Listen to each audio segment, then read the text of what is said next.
আশুলিয়া থানার শিক্ষার্থী রবিউল সানি শিপু হত্যা চেষ্টা মামলায় সাবেক স্বরাষ্ট্রমন্ত্রী আসাদুজ্জামান খান কামালের ছেলে সাফি মুদাচ্ছের খান জ্যোতির 4 দিনের রিমান্ড মঞ্জুর করেছে আদালত। তাকে আজকে দুপুরে আদালতে আনা হয়েছে। আদালতে আনা হওয়ার পর মামলার তদন্তকারী কর্মকর্তা তার 7 দিনের রিমান্ড আবেদন করেন। রিমান্ডের আবেদনের পরিপ্রেক্ষিতে এখানে ম্যাজিস্ট্রেট সাইফুল ইসলামের আদালতে উভয় পক্ষের শুনানি হয়, অর্থাৎ আসামি পক্ষের আইনজীবীরা ছিলেন, পাশাপাশি এখানে রাষ্ট্রপক্ষের আইনজীবীরা ছিলেন।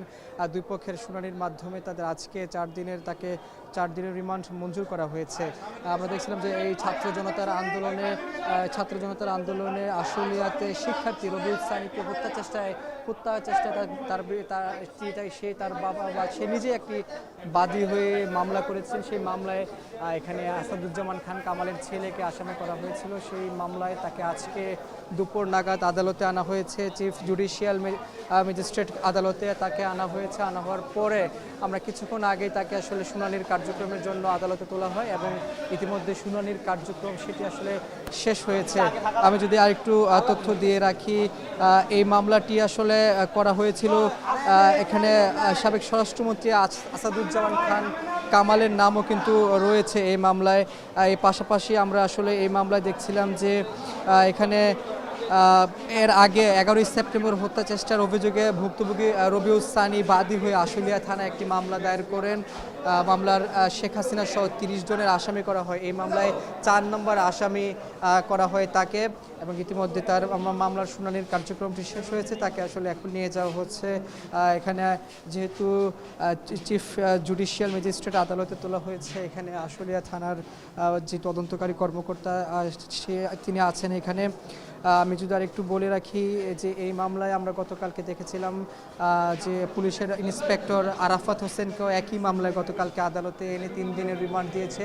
ঠিক একই মামলায় আজকে তাকেও, অর্থাৎ সাবেক স্বরাষ্ট্রমন্ত্রী আসাদুজ্জামান খান কামালের ছেলেকে আজকে আদালতে তোলা হয়েছে। তাকে গতকালকে রাতে গ্রেফতার করা হয়েছে রাজধানী থেকে।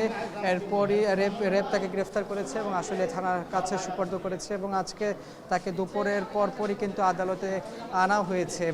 এবং আমি যদি বলি যে ছাত্র জনতার আন্দোলনে বিশেষ করে আশুলিয়াতে আমরা দেখছিলাম যে আশুলিয়াতেই অনেকে আসলে নিহতের ঘটনা ঘটেছে এই আন্দোলনে, পুলিশের গুলিতে বা দুই পক্ষের সংঘর্ষে। সেই ঘটনায় একাধিক মামলা হয়েছে আসাদুজ্জামান খান কামালের নামেও, তার ছেলের নামে কিন্তু এটাই আসলে প্রথম মামলা আমরা দেখেছি। এই মামলায় তাকে আজকে এখানে আদালতে তোলা হয়েছে। পাশাপাশি যদি আমি আর একটু আসলে তথ্য দিই যে এই যে কোটা সংস্কার আন্দোলনগুলি শুধু আশুলিয়া নয়, সাভার এলাকাতেও কিন্তু নানা ধরনের যে সহিংসতার ঘটনা ঘটেছে। সেই ঘটনার সঙ্গে সাবেক স্বরাষ্ট্রমন্ত্রী আসাদুজ্জামান খান কামালের নাম রয়েছে, তার ছেলের নাম না থাকলেও এই মামলায় রয়েছে।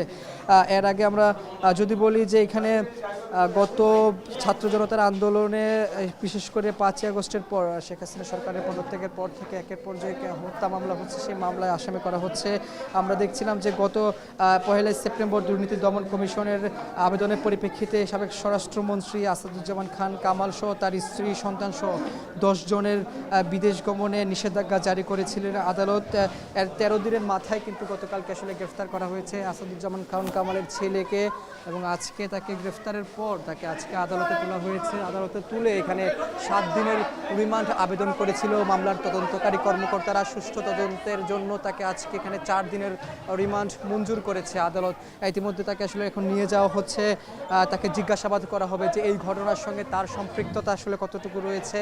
যেহেতু সাবেক স্বরাষ্ট্রমন্ত্রীর ছেলে, সেক্ষেত্রে আসলে এখানে নিরাপত্তার একটা জোরদারের বিষয়টি রয়েছে। সে বিবেচনায় এখানে ঢাকা জেলা পুলিশ, বিশেষ করে আশুলিয়া থানার এখানে পুলিশ সদস্যরা আছেন, এখানে অন্য পুলিশ সদস্যরা আছেন, প্রসিকিউশনের পুলিশ সদস্যরা এখানে কিন্তু রয়েছেন। এবং এছাড়াও আমরা দেখছিলাম যে এই সাবেক স্বরাষ্ট্রমন্ত্রী আসাদুজ্জামান খান কামালের এই ছেলের নামে কিন্তু নানা ধরনের অভিযোগ রয়েছে, বিশেষ করে চাঁদাবাজির অভিযোগ কিন্তু তার বিরুদ্ধে রয়েছে। বিশেষ করে এখন যেহেতু তাদের এই মামলার শুনানির কার্যক্রমটি শেষ হয়েছে, তাকে এখন নিয়ে যাওয়া হচ্ছে, এবং মামলার তদন্তকারী কর্মকর্তার সঙ্গে আমরা কথা বলেছি। তাকে গ্রেফতারের পর পর প্রাথমিক যে তাকে জিজ্ঞাসাবাদ করেছে, সেই প্রাথমিক জিজ্ঞাসাবাদে তার এই ঘটনার সঙ্গে সম্পৃক্ততার একটা অভিযোগ কিন্তু তারা পেয়েছেন। তবে আরও পুঙ্খানুপুঙ্খানুভাবে সে অভিযোগটি আরও আসলে যাচাই বাছাই করার জন্য বা জিজ্ঞাসাবাদ করার জন্য তাকে 7 দিনের রিমান্ডের আবেদন করেছিল মামলার তদন্তকারী কর্মকর্তা আবু তাহেরার সঙ্গে আমরা কথা বলেছি আশুলিয়া থানার।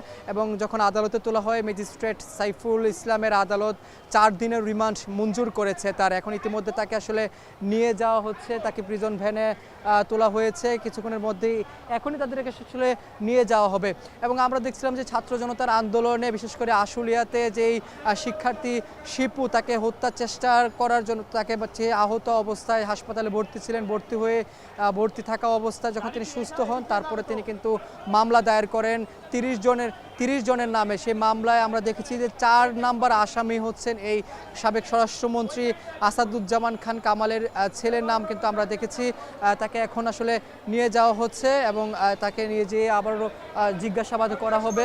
সেই জিজ্ঞাসাবাদে আরও পুঙ্খানুপুঙ্খানুভাবে সঠিকভাবে আসলে আরও তদন্ত করে পুরো ঘটনাটি আসলে জানাবেন বা তাদের রিমান্ডে নেওয়া হয়েছে। তবে একই মামলা আমরা দেখছিলাম যে গতকালকে আরাফাত হোসেনকে আসলে আনা হয়েছিল, পুলিশের ইন্সপেক্টর তাকে এনে গতকালকে 7 দিনের রিমান্ড চেয়েছিল পুলিশ, তাকে গতকালকে 3 দিনের রিমান্ড মঞ্জুর করেছে। ঠিক একই মামলায় তাকে আজকে এই সাবেক স্বরাষ্ট্রমন্ত্রীর ছেলে তাকেও আসলে সাফি মুদাসের সেই জ্যোতিকেও আজকে এখানে আদালতে তোলা হয়েছে। 7 দিনের রিমান্ডের পরিপ্রেক্ষিতে 4 দিনের রিমান্ড মঞ্জুর করা হয়েছে, এখন তাকে আসলে নিয়ে যাওয়া হচ্ছে। তবে যেহেতু আরও পুঙ্খানুপুঙ্খানু এই রিমান্ডে নিয়ে জিজ্ঞাসাবাদ করার প্রয়োজন রয়েছে, তবে সেই বিষয়টি আসলে আরও পরবর্তীতে আসলে জানা যাবে। এখন তাদেরকে আসলে তাকে নিয়ে যাওয়া হচ্ছে এখানে প্রিজন ভ্যানে করে, তাকে আবারও জিজ্ঞাসাবাদ করার জন্য নিয়ে যাওয়া হচ্ছে। এই ছিল আমার কাছে সিজিএম আদালত থেকে সবশেষ খবর।